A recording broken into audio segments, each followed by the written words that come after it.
Welcome to Fat Cat production of News with a View. Today is June 27th. This is episode 89. Your host, me, John A. Costa. And we're live streaming this also. Today's a big day. Supreme Court rulings on many items. Some still up there floating around, but the big one to me is Supreme Court limits nationwide injunctions. This is a huge win for President Trump, and honestly for any future president, be it Democrat or Republican. And really what President Trump has been doing is not testing the limits of the constitutional powers that the president holds, but he's been defining them. And Congress can always go in and make laws and make amendments. But in the executive branch, yeah, he is a king. He is a king. So the High Court had said that universal orders likely exceeded the equitable authority that Congress had granted the federal courts in like 1780 something or whatever. I mean, but it stops. So this was a very, very big ruling for Trump. I see some news media outlets are saying this now will affect the 14th Amendment birthrights. No, it does not. It doesn't do anything to it because they could still be challenged. All it's saying is that Kentucky can't do something that happened in Alabama for people it doesn't represent. And now you have to go in as a class. It gets very complicated, and I'm not a lawyer, though, yesterday I was an aviation expert. The day before that I was a military expert, but legal, this stuff, I read all about it, and, I take some of it in. And you could say, okay, this is not going to pass. This is not going to work. So huge win for the president, but this does not answer birthrights. So when I see news organizations saying, he wins the birthright, no. It just means that the courts, a district court can't stop Trump. Doesn't mean that the courts have approved what he said. It just means that's not the court to do it in. That's exactly what it means, folks. It ain't over yet, just so you know. And like I said, I'm a conservative. I'm a federalist. I believe wholeheartedly in the Constitution, and I have full faith in our Supreme Court.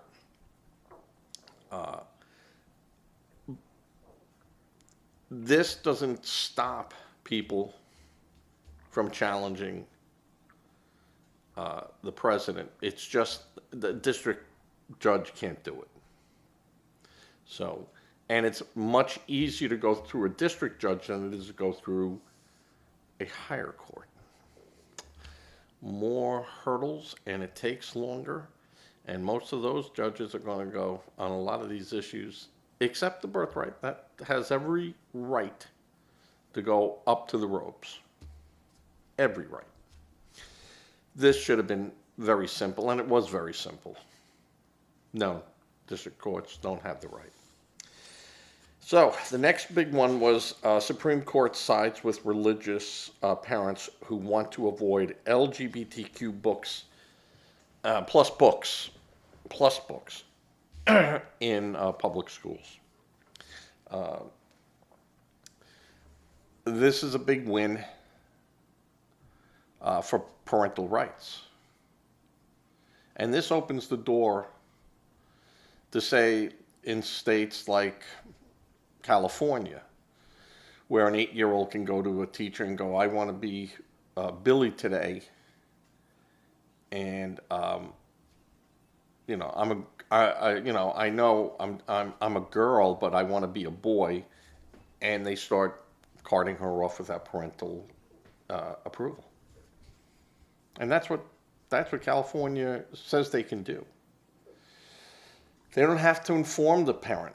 Well, a lot of this now is going to change. And this opens the door for freaking common sense.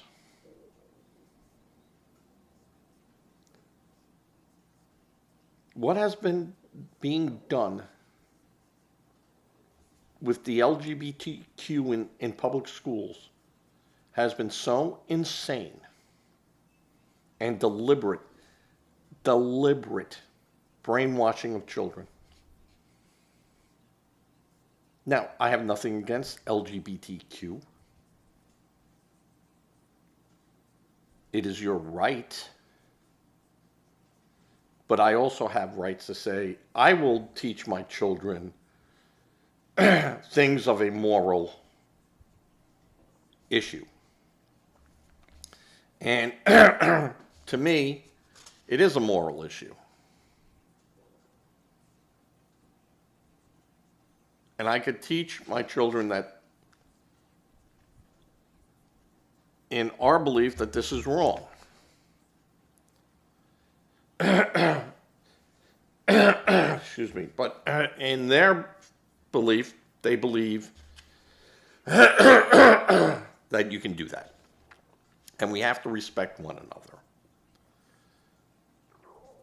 But for us, we don't believe in that.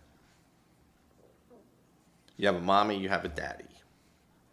You have a grandma, you have a grandpa. You're a boy or you're a girl.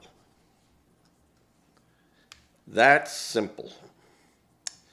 And this went through the 6-3, right down the line, you know.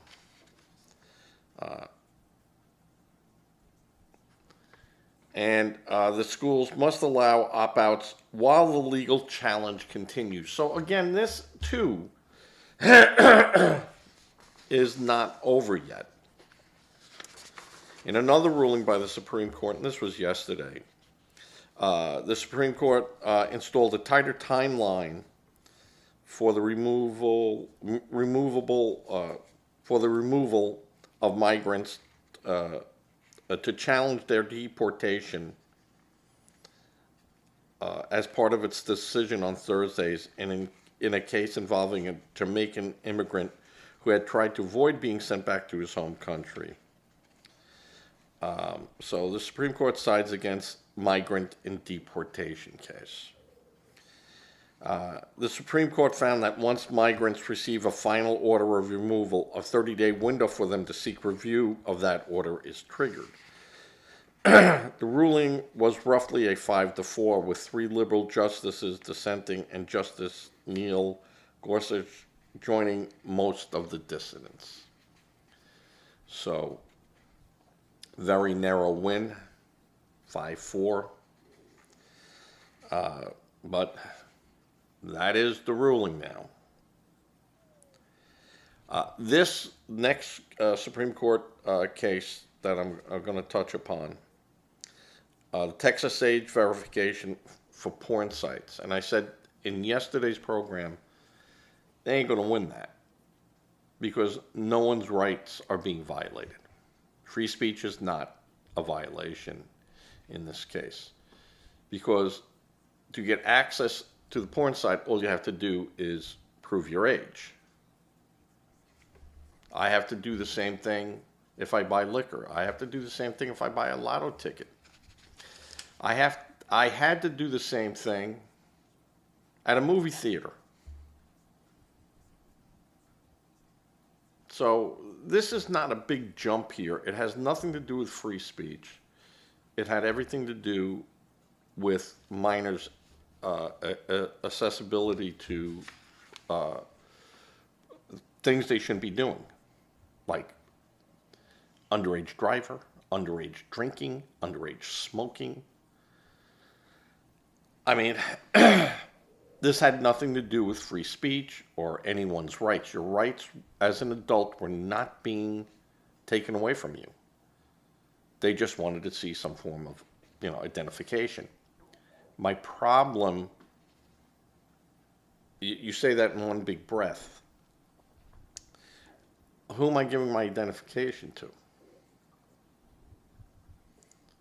And who has this information? And should they have that information?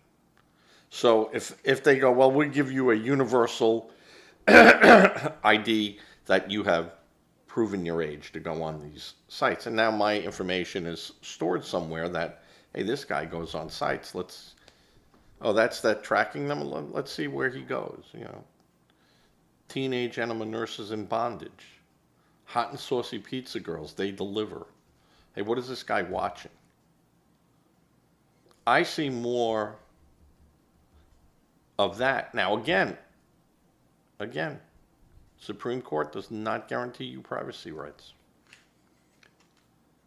So this opens a can of worms on who polices this. And it's each state. So in South Carolina, I would have to prove, that I'm a South Carolina resident. I'm over the age of 18 or 21, whatever it is. And I would have to do that to every porn site that I went to. So that was a big one. And the court split 6-3 on this again. I think 18 or 20 states have this law already on their books, state laws. And they're saying the pornography has exploded and the material has become more graphic. Nude is nude. I don't know how much more graphic, you can get. I guess you could. I mean, beauty and art is in the eye of the beholder, but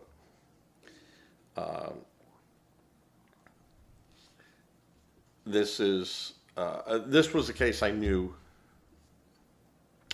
they couldn't win. So there are a couple of them that like that. The justices sided with a Texas death row inmate seeking DNA testing to show he shouldn't be executed.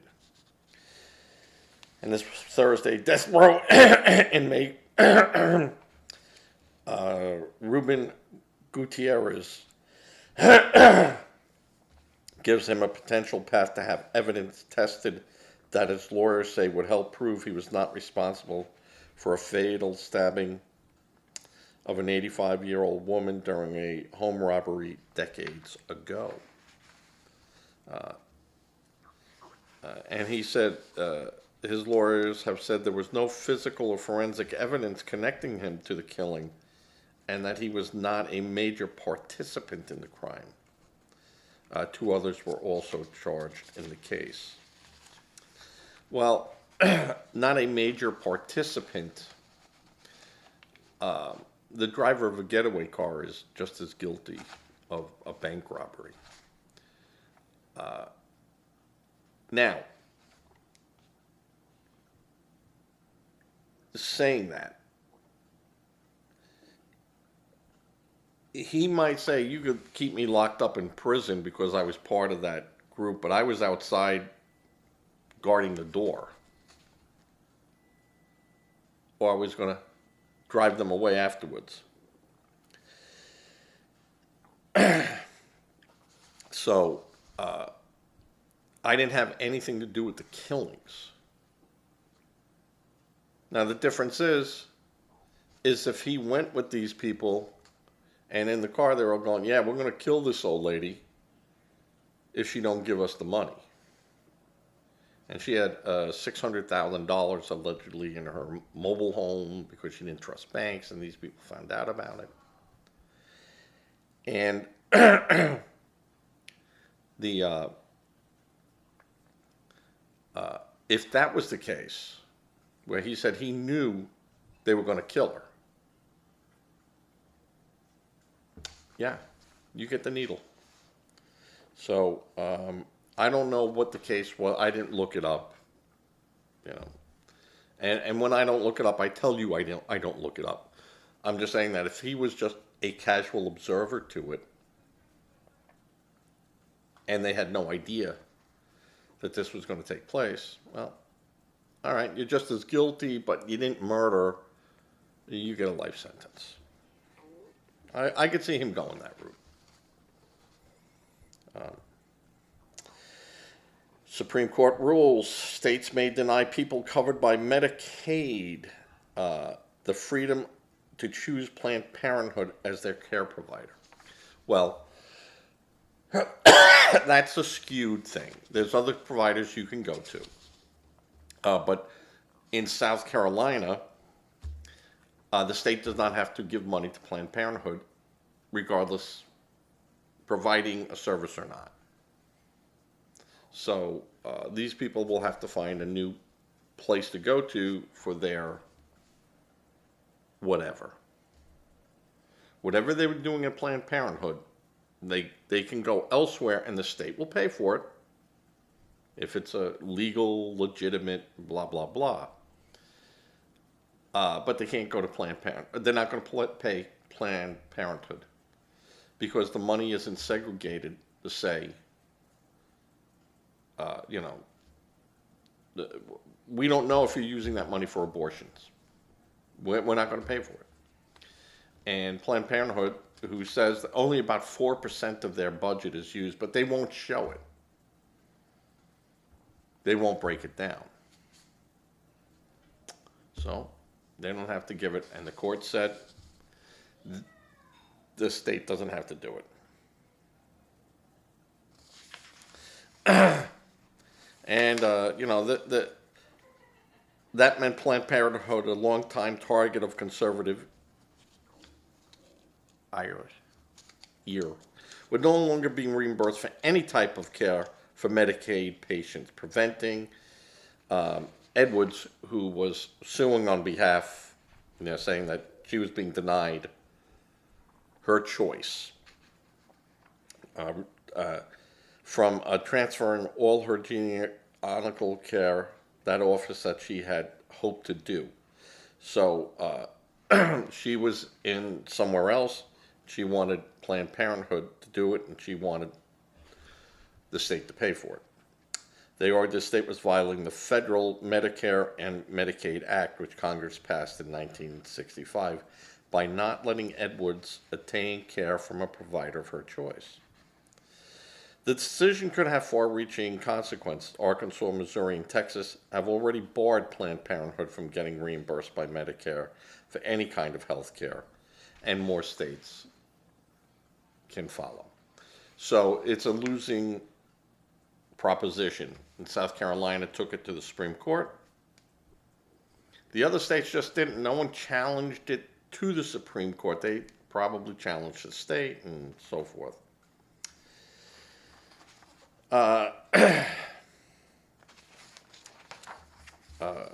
we're going to go back to some of these other ones that I'm just going through here because I'm just dealing with Supreme Court basic decisions. State Department layoffs could start as soon as Friday if the Supreme Court decision rules that a district judge can't stop Trump from doing what he wants to do. So, since they said a district judge can't stop it, this opens the door up for Trump to go ahead and start his layoffs at the State Department that he had wanted to do.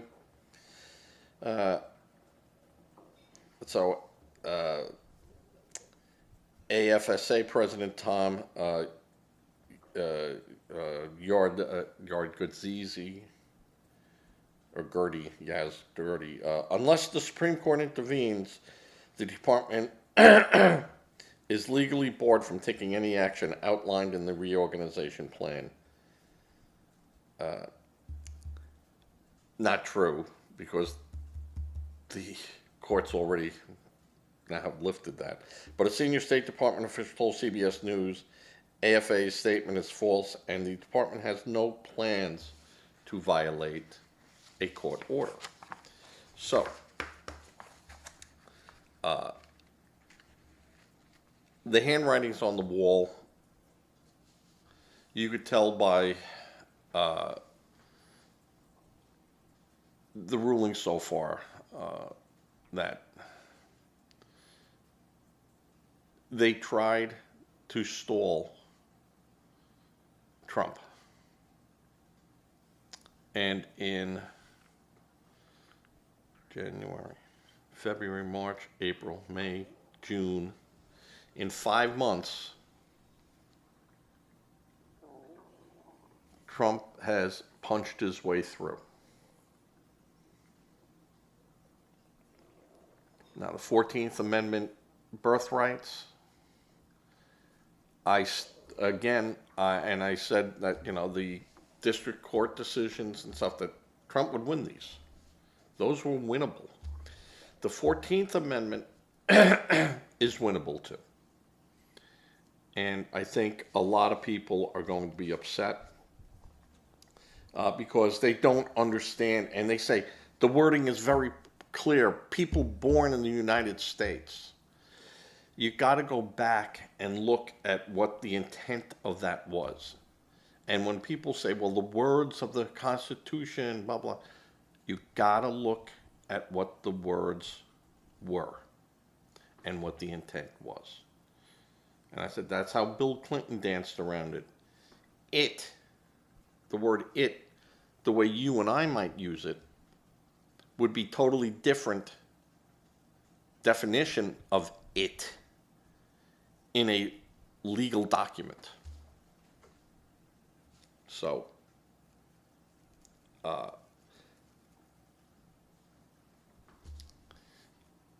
we have 6 conservative judges. I say Trump wins this either 6-3 or 5-4.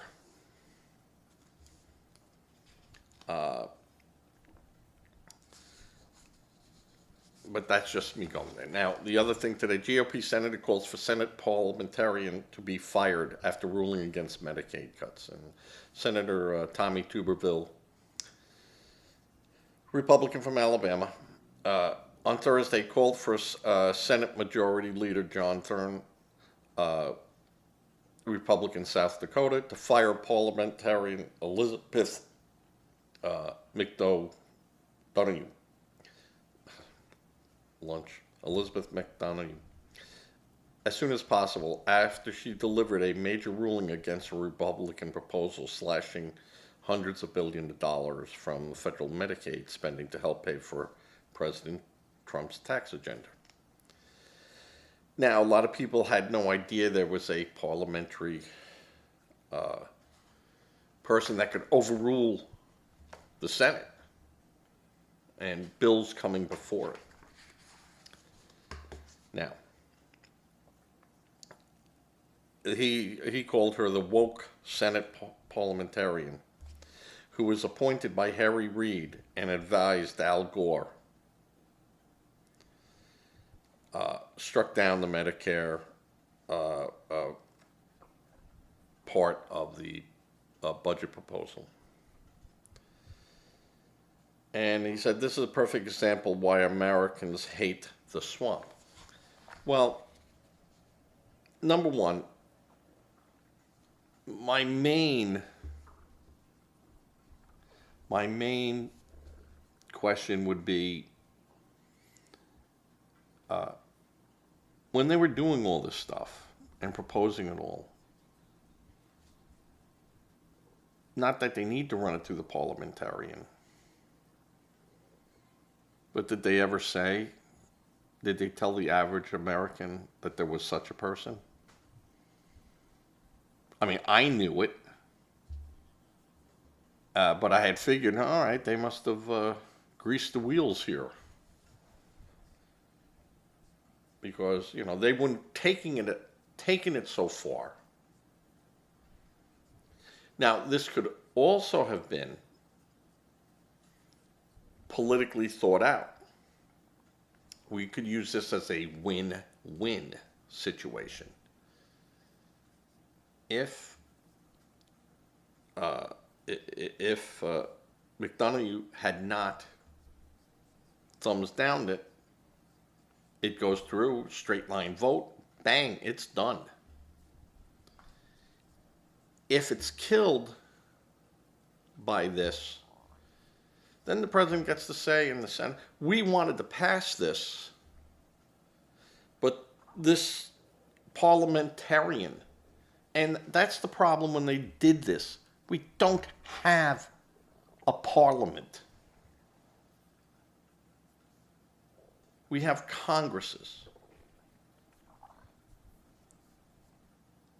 This person should be removed, dismissed, fired, eliminated. God, we don't need that. We have a Senate. And the Senate votes.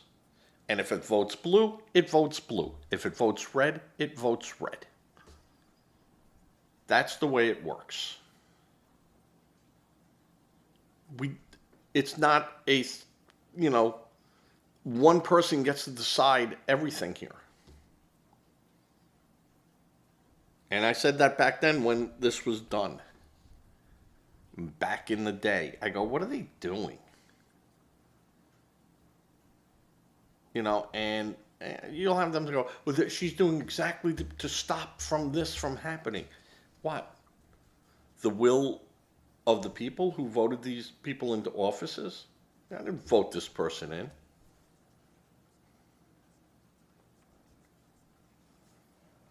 She should be fired. And not fired for this, just fired. It's not necessary. We don't need that. Honestly, we really don't need that.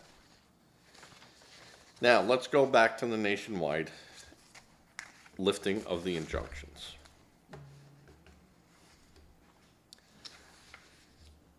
This was a huge, can't say it enough, huge win. Because this takes a lot of the politicalness out of the picture and puts everything back into the White House and the president. So I think I am fine with that. This is not a big deal to me. It was a big deal that they stopped the president, and I knew that the Supreme Court would side with Trump on this, because it was a way overreach, way overreach.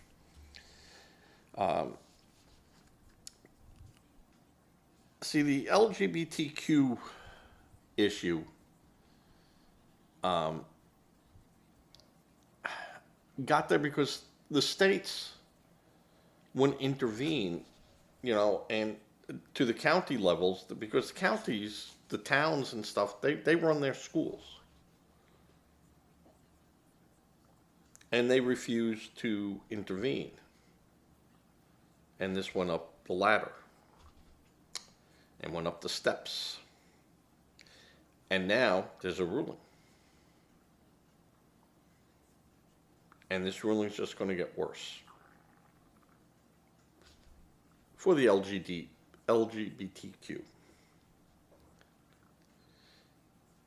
plus. Lord help us. Because now they're going to say, we want no teaching of any kind, regardless if a parent wants it. Send them to an LGBTQ plus after school program somewhere. But in school, none of that. None of that. And that's not a halt of free speech, because they can get that information elsewhere, legally. So free speech is not an issue here, folks. Because the parents have every right to get that literature in their house and teach that to their children if that's what they care to do. Take them to an LGBTQ plus meeting. Let them watch puppets. Right? So,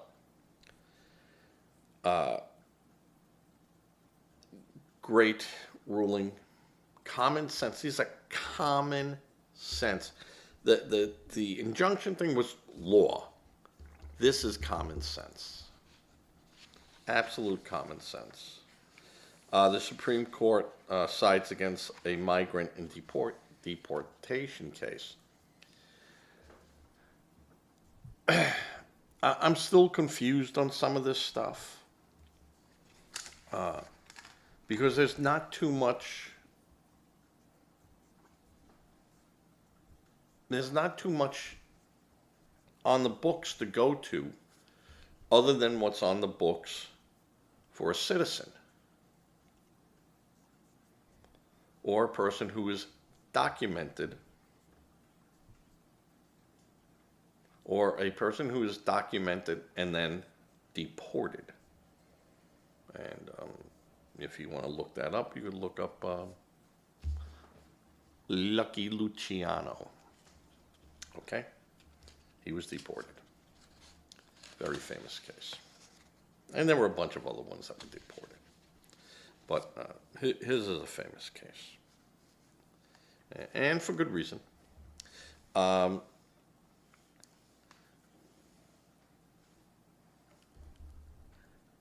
mean, I would have to ask, in that 30-day window that this person had, for them to seek a review of that order, were they aware of that 30-day?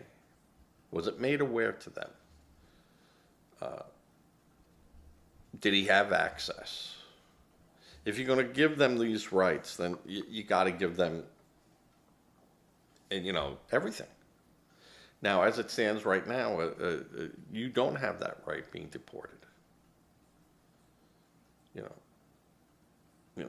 You might not know this, but the government is not required to make you aware of it, or to make sure that you are aware of it. They might have it on the wall this big and only in English. And you don't know it. You might have someone representing you or there, whatever, that doesn't speak your language. You don't know. Or I don't know.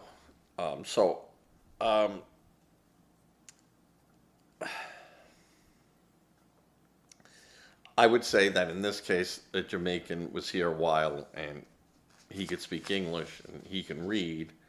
So I'm not, again, versed in his whole case. But he's gone. And again, now we go back to the porn sites. I see it more of an issue of who holds this information. The government goes, hey, you look at porn. You look at all the porn you want. We're not stopping you. But the state is saying they require proof of age. So if that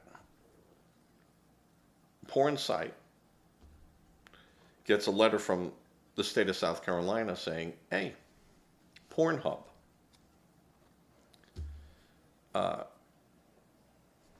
you're letting minors access your site. And they go, nope. We have a big thing up there that says you can't, in your state, access us without going through a verification process. And the state had given them what is verifiable. So the state can then go, well, show us how many people go to your site from the state of South Carolina. And actually, they don't even have to go to the sites. They could go to the ISP, Internet Service Provider, and ask, how many people went to this domain? Okay? And how many people that went there then got verified? Now, if that's all they're doing,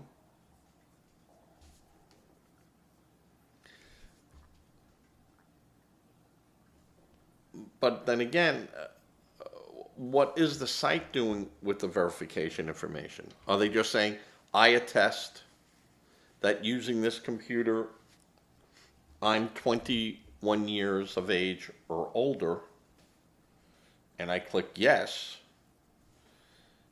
and that's the verification process? Whereas a lot of sites say that. A lot of sites, even non-pornographic sites, but, on adult topics and subjects, they ask, are you 18 years or older? And by clicking yes, you agree, blah, blah, blah, is that all you need to do? And I haven't done it. I haven't gone on those sites to go, let me see what they ask. Because I don't go to those sites.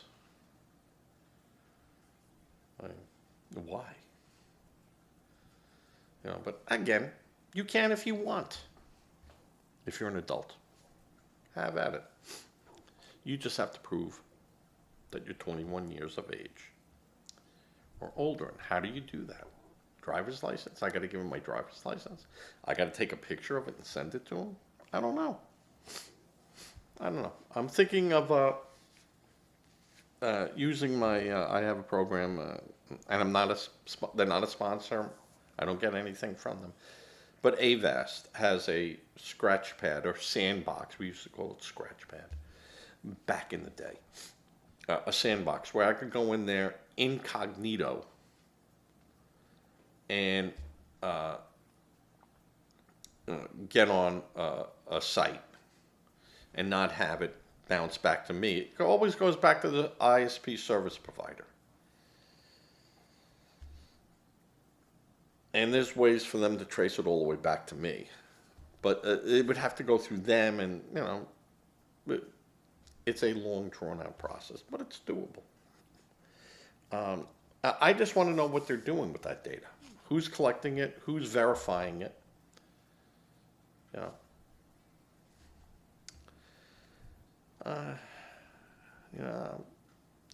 I'm funny about those things. I want to know who is looking at my stuff. And when I say my stuff, I'm talking about my computer. So, some big days. Senate to vote on war powers. Whether the Senate is expected to vote Friday on whether to block President Trump from using further military force against Iran. Senator Tim Kaine, war power resolution before the U.S. bombed 3 locations. Yeah, he didn't want us to do any of that. The measure needs 51 votes to pass, a heavy lift given the Republicans' 53 to 47 majority rule. And you'll have John Fetterman voting with the Republicans. And probably a couple of the independents. So I don't see this being a problem. A death row inmate, I'm a believer that if you're going to sentence someone to die and you didn't have the actual proof or admission that they were standing over the body when caught and go, hey fellas, yeah, Like that kid in Texas that stabbed and goes, not alleged, I did it.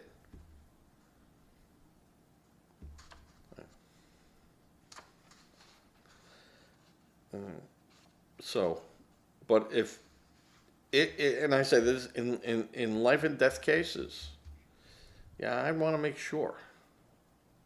I want to make sure I got the right guy. And if there's tools out there that can help me sleep at night knowing that I did the right thing, then I think that should be made available. Because, you know, an oopsie can't be undone after you kill a person. The Supreme Court rules that states may deny people covered the choice. Well, might be the choice, but not denying you coverage. You just can't go to those people. Well,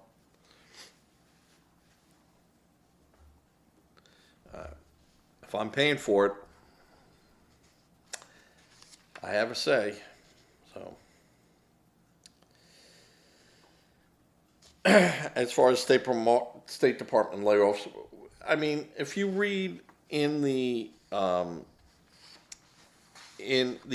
employer's rights under federal law, well, the OPM, and the OPM is like the HR department for the government, and they have, I think it's like something 7605, 7606,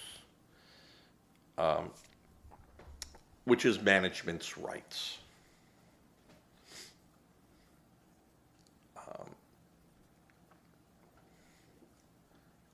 And I said, I think President Trump jumped the gun a little bit because, you know, the head of those departments are the people that can decide how many people we need, how many people, you know, don't, and layoffs and whatever. They decide that. And those people are basically, a lot of them in a lot of these areas are, you know, got approved by the Senate. So you just can't go in there and fire them. You got to have a reason. Now, if Trump went to them and said, hey, you got to cut 75% of your staff, and this guy turns around and he goes, I don't think so. Okay. Have a good day. You'll be hearing from me. And before that door is shut and he's on his way out, when that guy gets back to his office, you escort him out. Because as the president, I get to tell him how to run his department. And if he won't do what I tell you, which I am legally allowed to do, you're ineffective. And that's one of the things I could use to get you out the door.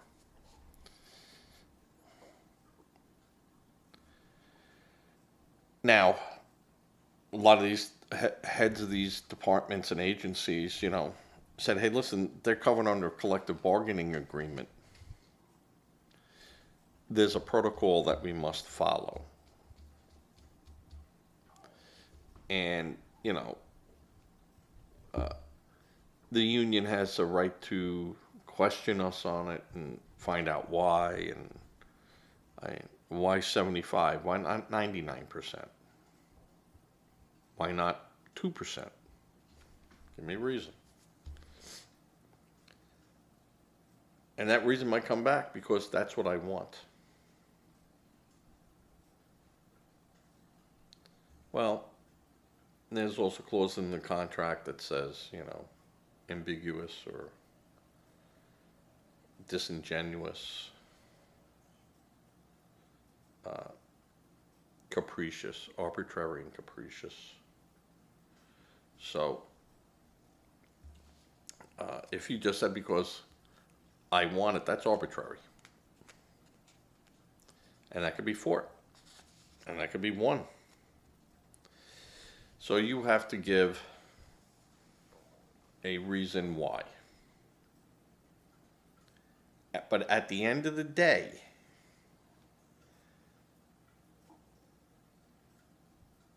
the language could overrule, and the government has clauses in these contracts that say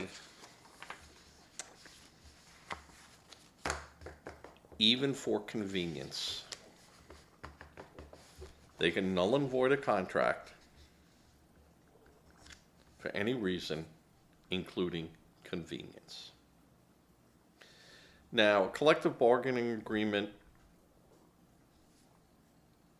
is different than if I have a contract for 500 trucks from General Motors, or I have a defense contract that these people just aren't delivering on. And I'm going to, you know, I might take that, or let me just see what President Trump wants me for.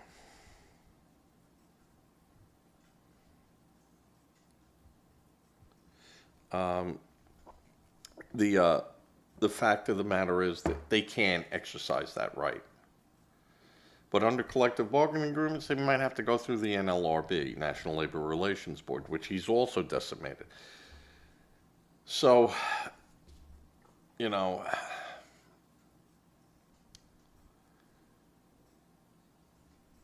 it's interesting on how he did things, and this was done because he learned his lesson from his first time as the boss.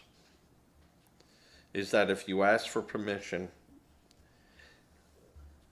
that you really don't need to ask for, they can fight you every step of the way, and nothing will get done in 4 years. And he just decided, I'm going to smash through here. Let him sue us. Let us take him to court. How do we stand here? How do we stand here? What's the big drawback if I lose this? And, you know, he turns crap into gold. So he can only win here. He can only win. Trump can only win. The Democrats fighting on issues that they shouldn't even be fighting on. I mean, I gotta laugh. New York. I gotta laugh. You got Hochul giving $50 million to fund illegals in court cases that they will lose because they're going to be deported. They're here illegally.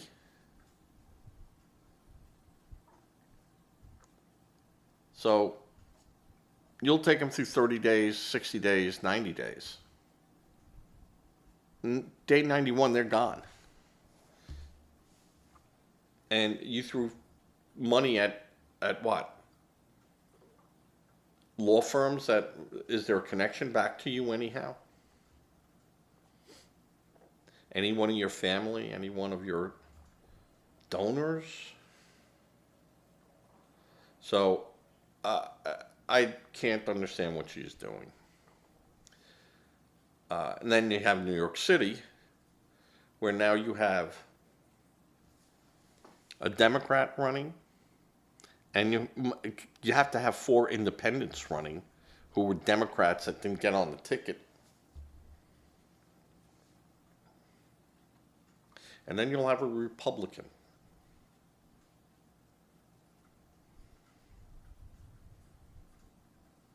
Well, New York, you guaranteed yourself a Republican.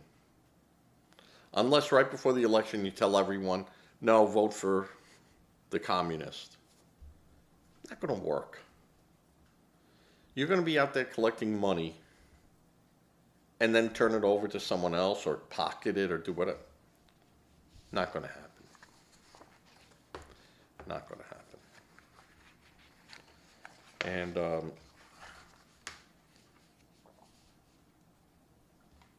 we're laughing at you. Keep doing what you're doing. You know, keep doing it. I say almost on every episode what you Democrats need to do. You need to do what we did. You need to get on board and truly get behind a person that has common sense, you know, a common sense agenda that reaches the public and that can actually get done. You got this guy, Zohan, or whatever his name is, saying free bus rides, free buses. Well, what about subways? What about the ferry boat? How are you going to pay those city employees?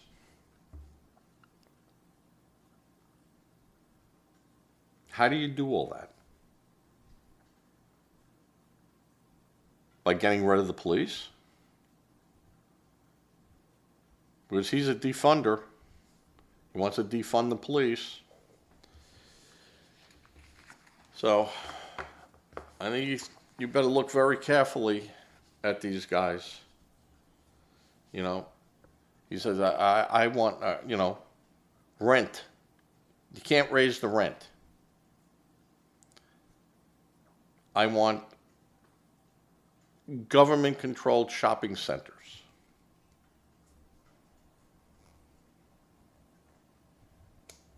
Yeah. That's not even socialism. That's communism.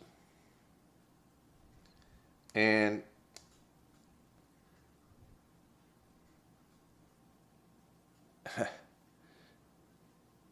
you guys in New York are better off in New York City getting someone who says, I'm a Democrat, and as a Democrat, I want you to sit home and collect your welfare.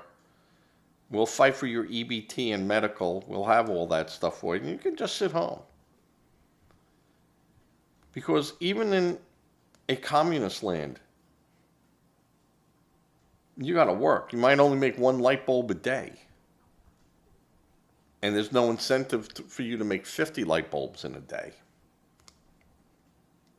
Except if they tell you if you don't make 50 light bulbs in a day, you're not getting food.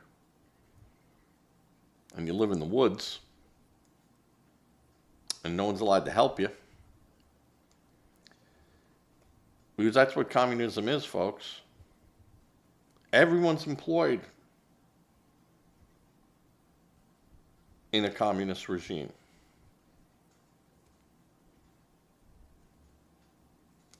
Here's a broom. 500 of you go down that street, and the next block, the 500 of you go down there, and you clean your street. And you brush for 8 hours a day. And you don't have to worry about your rent. You don't have to worry about your electric. You don't have to worry about, you know, you got 5 people, you get 5 eggs a day. You get a loaf of bread. You get some cheese. Once a week, you get 2 ounces of meat each. And, you know, if you get sick, you go down to the clinic on the corner. And if you get really sick, you go to the clinic hospital. And we'll take care of you. We just provide you with a roof over your head and a job so you could eat. We didn't say anything about heat. We didn't say anything about, you know, it being safe outside.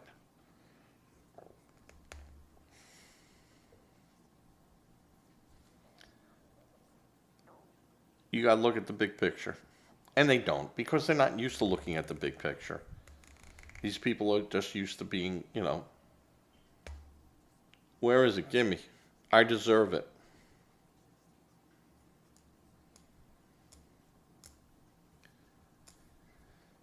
Just like the people that decided I'm going to quit school. I'm going to rob me something. And then when they could only work at McDonald's, they scream, I can't live with this. So now I want McDonald's to pay me $50,000 a year.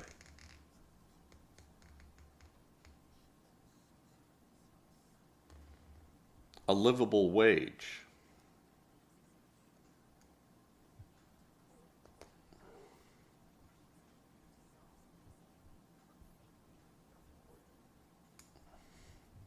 See, that's communism.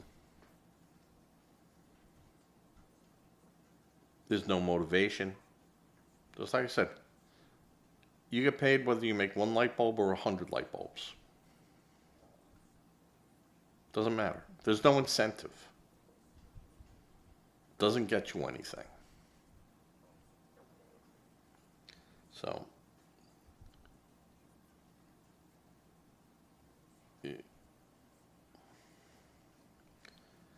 there's very little. It's I call it casual thinking. There's just casual thinking with so many Democrats today. Yes, I realize there should be unicorns on your front lawn and Skittles should be falling from the sky. I get it.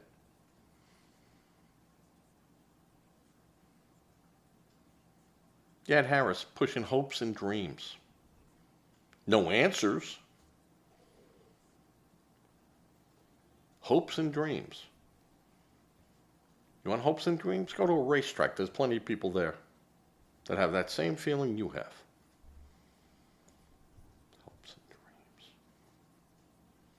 Dreamers. How about doers? Can we have some doers? And when I say doers, not the drink, but people that do things. So, all right, with that, I'm going to wrap this up quickly.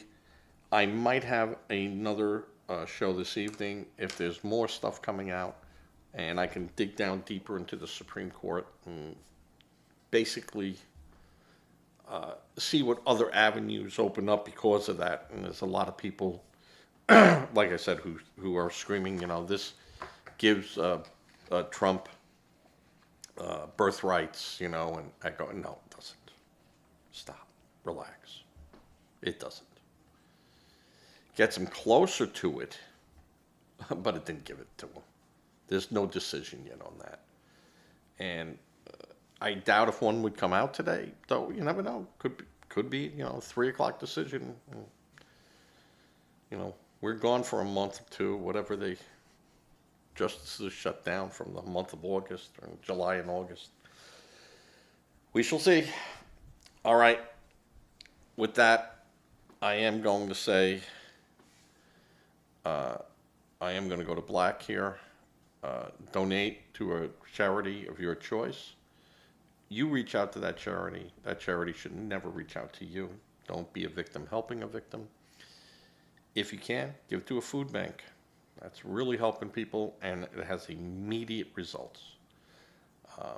And it's a nice feeling. Say a prayer. Prayer works. Christopher, if you're watching this today or tonight on one of the repeats, congratulations. You worked hard. Congratulations. Rowan, stop being worried about things. All right, let me go as I fade to black.